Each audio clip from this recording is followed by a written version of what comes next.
Coming up, flying wild Alaska, it's better than a reality show. The military and the FAA have a bit of a disagreement over a NOTAM. You can get an FAA exemption to fly a paper airplane, and a bucket list trip from Alaska to Wisconsin. AOPA Live This Week begins in just a moment. This edition of AOPA Live This Week is sponsored by Bank of America, helping pilots offset the cost of flying with the AOPA Bank of America Cash Rewards credit card.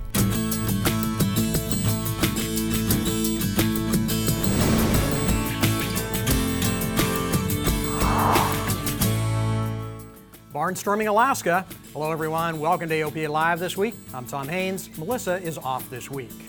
Alaska in the news again this week. On Monday, the president touched down in Anchorage in what some would say is the most famous general aviation aircraft flying. But as we told you last week from Alaska, that distinctive airplane is causing some real headaches in a state that relies on general aviation to reach most of its communities. Headaches in the form of TFRs that initially made it nearly impossible for aircraft to operate out of Lake Hood in Anchorage and from communities like Dillingham and Kotzebue. They don't have any roads into them, but AOPA and the Alaska Airmen's Association and the Alaska Air Carriers Association worked together to get the TFRs modified to allow seaplanes to operate a good portion of the time. And that was really important because, as we learned last week, more than 80% of Alaska towns have no road access. Wheels, floats, or skis in Alaska, a GA airplane is the pickup or SUV of everyday life. It's just part of your life up here. It's your means of transportation other than an automobile. It's just a way of life. So much a way of life that old-timers say get a good airplane and a junker car. But flying Alaska isn't just for the folks who live there. Pilots from the lower 48 can find plenty of adventure and places to explore as well. Alaska is aviation friendly. We chose to explore the Copper River Basin about 120 nautical miles east of Anchorage. Places that you can see from the air up here, you have opportunities here you have no place else in America. Dennis Oakland owns and operates the Evergreen Lodge on Lake Louise. It's an ideal location for a pilot visiting Alaska. For land planes, the Lake Louise Airport is close by. So when they built that airport, I thought they built it just for me since my plane's the only one there. But it's, obviously you've been in and out of this strip. It's a 3,000 foot strip. It's well maintained. And the nice thing about it is in close proximity to the lodge. It's only 3 miles away. I can pick people up. I'll be providing avgas in the future. I'm going to have a tank here as well as portable tank, where I can drive to their plane and provide avgas to them. Particularly on floats, this area, there's not a lot of services out here for float plane pilots. But Dennis already has avgas dockside. You can fly to Lake Louise from Anchorage through the Tonita Pass. There are weather cameras along the way so you can check the route before you go. And once in the Copper River Basin, plenty to see without ever venturing into the mountains if you don't want to. Most folks want to see the glaciers, and there are plenty of those. To the east is the Kennecott Glacier in Wrangell St. Elias National Park, the largest national park, bigger than Switzerland, Yellowstone, and Yosemite combined, as a matter of fact. The area is also home to the old Kennecott Mine, now a national monument, and the frontier town of McCarthy.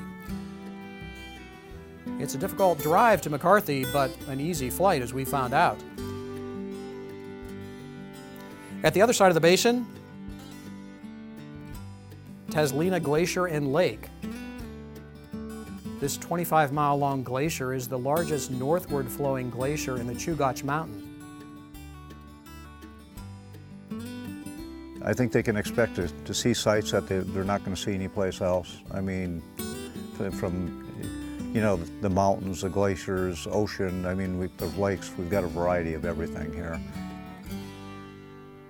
And so a great time we had flying in Alaska, thanks to all the pilots who came by and flew with us and showed us around the part of that great state. We look forward to going back.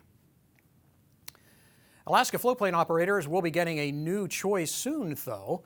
Mahindra Aerospace is working to certify the Airvan on floats. The aircraft is positioned between the Cessna 206 and the Caravan. You can get it with either a piston or turbine-powered engine. I flew the test aircraft in Alaska last week. You can read my report on the Airvan on floats on AOPA.org. The FAA has just certified Embraer's newest design. The Legacy 450 is a fly-by-wire mid-light jet. The 6-foot-tall cabin accommodates up to 9 passengers. Yours for a mere $16.5 million. Deliveries begin in a month or two. And now a heads up to pilots in the Pacific Northwest. A quick look at the AOPA online flight planner may have you seeing red. The wildfire season roars on, and many of the fires result in TFRs being issued. Just another reason to always check the NOTAMs before you fly. And this NOTAM has a lot of pilots seeing red. Tuesday, the FAA issued a NOTAM covering the southeast United States and out over the Atlantic. The NOTAM says that military flight activities during the entire month of September could make ADS-B and TCAS unreliable. And that got a lot of folks in a dither, particularly pilots who've just shelled out for ADS-B equipment. But there's more to the story. George Perry heads up the AOPA Air Safety Institute. He's a former naval aviator with experience in these types of exercises. So, George, did the FAA get out ahead of itself on this one? Well, Tom, that's a great question. And right now it's hard to say, but what I can tell you is our members got pretty excited about this. And so AOPA and our team got on the phone with some senior officials in the Department of Defense who are familiar with these exercises to ask, what's going on here. Right. And what was passed to us was these exercises are very routine. They've been doing this sorts of exercises for many years with no reported incidences of either TCAS or ADS-B interference. Right. So been a lot of dialogue going on between the Navy, AOPA, FAA. Where do you think we stand? Well, I think the language in the NOTAM was pretty alarming. Yep. I know that our members felt that way. The individuals within the Department of Defense that I spoke to are familiar with these exercises, also felt that way. And I think what we're going to see, hopefully in the coming days, is an adjusted NOTAM that's more in line with the realistic expectations of pilots going forward. Right. So in your Navy days of flying Tomcats and Hornets, you participated in exercises like this. Did you ever hear of anything going on? I did. I flown in exercises exactly like this. And the one thing I can tell you, and what was reiterated to me by these DoD officials, is that the military would never do anything to compromise flight safety for general aviation or commercial aviation for that matter. So safety is their number one priority, just as it is for us. All right. Thanks, George, and we'll look forward to hearing more as that develops. You would think that fixing the roads or improving education or dealing with the homeless would be top priorities for Santa Monica city officials, no? Well, no, it's not. Their number one priority for next year, closing the airport. They announced that in a stealth city council meeting held off-site on, get this, a Sunday morning. Some city residents are complaining about that action. Imagine that. AOPA continues to fight to keep the airport open and get the city to honor its contractual agreements with the federal government to operate that facility. The Red Bull Air Race Series continues this week in Spielberg, Austria. The points race is getting close, too. There are 2 chances for you to see the race series in the United States this year, one in Fort Worth and then again in Las Vegas. And AOPA is partnered with the Red Bull Air Races to give members an exclusive discount on tickets. To find out more, head to aopa.org/RBAR. Coming up after the break, a world record in aerobatics and a bucket list trip to Oshkosh. You're watching AOPA Live this week. Welcome back. You're watching AOPA Live this week. A few new member products that will help you plan those cross-country flights. You asked for it, and we brought back the AOPA Online Flight Planner powered by Jeppesen. It is, of course, free to members. All your user data from the previous online planning product, it's still there. The first time you log in, you'll have the option to keep it or not. The planner is a powerful tool, and we think you'll like it. A companion product works on your portable device. AOPA Go is not an EFB, but a helpful extension of the online flight planner and provides you with AOPA airports and weather data in the cockpit. One of those big features is called Route Weather, and that's brand new. It doesn't even exist in our online flight planner. It is a mobile-only product. But what that does is, since AOPA Go integrates with the online flight planner, it allows me to import any routes that I have saved and created in the flight planner. Then I can tap on the Route Weather, and what Route Weather will do is go out and retrieve all the METAR and all the TAF reporting stations for a 100-mile wide corridor all along that route of flight. It color codes those based on the current conditions. condition. So is it VFR, marginal VFR, IFR, or even low IFR? So with one swipe through that entire list of all those stations, I can quickly see if there's any weather areas along that route that I want to take a little bit more of an investigation into and see what those weather are going to be. So it's a very, very handy tool to help make that go, no-go decision. You can find AOPA Go in the App Store for your device. The online flight planner is at aopa.org under the Flight Planning tab. A record-breaking win for the U.S. team in the World Aerobatic Championships. Rob Holland won gold in the 4-minute freestyle at the competition in France. This is Holland's third consecutive victory, and he won by a margin of, get this, almost 300 points. No pilot before has ever had 3 victories in this program. Holland in his MXS beat 13 other pilots in the competition. For many of us, flying to Alaska, it's a dream come true, but AOPA Live's Paul Harrop found the story of a pilot from Alaska who has been trying for years to make his bucket list flight to AirVenture in Oshkosh. This is more than an orange wristband. This is the realization of a dream. I like it. Meet Lee Griffin. After years of wanting and years of trying, and with a very serious road ahead. My very first time to AirVenture. We came down basically reverse of the old Alaska-Siberia route. He finally added Oshkosh to his extensive air show resume. It's not my first rodeo, but to have this many airplanes all in one place in one time, and this many wild and crazy folk in one place in one time is unique. Well, sir, I don't know what you mean by that last statement, but...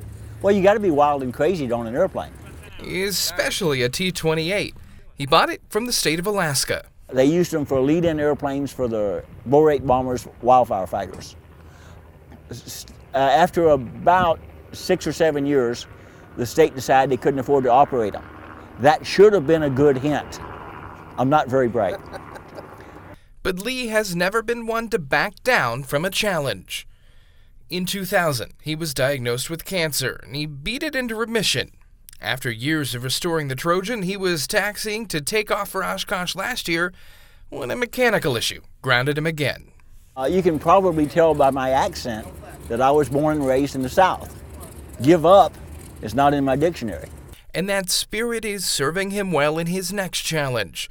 You see, Lee is trading this orange AirVenture wristband for a hospital wristband. Oshkosh was a stop on the way to MD Anderson Cancer Center in Texas. Cancer, it seems, is dumb enough to want to go another round with Lee Griffin. But like everything else that dares stand in his way, he's taking it head on, so he can be ready to fly back to AirVenture next year. Where can you see 2 Ford tri-motors taxi out and fly, one after the other? Where can you see as many warbirds in one place? You can't do it anywhere but here. In Oshkosh, Paul Harrop, AOPA Live. Thanks, Paul. Lee had a blast at AirVenture and plans to go back next year. See you there, Lee. Well, we've been talking about the importance of integrating drones into the national airspace system, but in this case, the FAA may have gone a little too far. The FAA just approved a 333 exemption to allow a powered paper airplane to operate commercially in U.S. airspace. That's right, folks, a paper airplane. And while the paper airplane called the Power Up does have a small electric motor, it still weighs about as much as, well, a piece of paper. As with all 333 exemption holders, the paper airplane operator will need to be a licensed pilot. They will also need a visual observer at all times, operate during daylight hours during good weather conditions, and file a NOTAM with ATC 24 to 72 hours before flights. And that's a wrap for this week. Thanks for joining us. We hope to see you back here next Thursday for another edition of AOPA Live This Week. I'm Tom Haynes.